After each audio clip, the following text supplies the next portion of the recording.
Microsoft സാങ്കേതിക തകരാർ പരിഹരിക്കാനായില്ല. Windows പ്രവർത്തനം നിലച്ചതിനെ തുടർന്ന് പ്രതിസന്ധി തുടരുകയാണ്. ലോകവ്യാപകമായി വിമാനം, ബാങ്കിംഗ്, ബ്രോഡ്കാസ്റ്റിംഗ്, ഓഹരി മേഖലകളെ ഇത് ബാധിച്ചിട്ടുണ്ട്.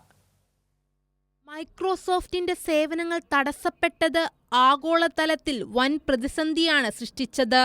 വിമാനത്താവളങ്ങളുടെയും ബാങ്കുകളുടെയും സ്റ്റോക്ക് എക്സ്ചേഞ്ചുകളുടെയും പണമിടപാട് സേവനങ്ങൾ തുടങ്ങി ലോകമെമ്പാടും മൈക്രോസോഫ്റ്റ് ഉപഭോക്താക്കളുടെ ദൈനംദിന പ്രവർത്തനങ്ങൾ താളം തെറ്റി.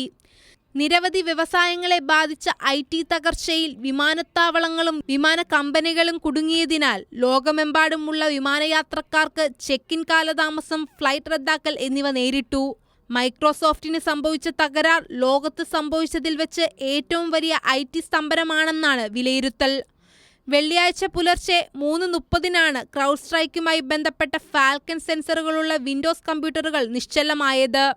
ഇതിൽ സംഭവിച്ച പുതിയ അപ്ഡേറ്റ് കാരണമാണ് വിൻഡോസ് പ്രവർത്തനം നിലച്ചത്.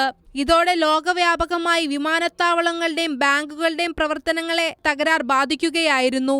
ലോകമാകെ ആയിരക്കണക്കിന് വിമാന സർവീസുകളാണ് റദ്ദാക്കിയിരുന്നത്.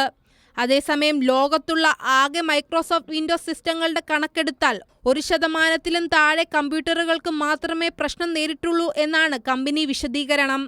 News desk, Kairali news.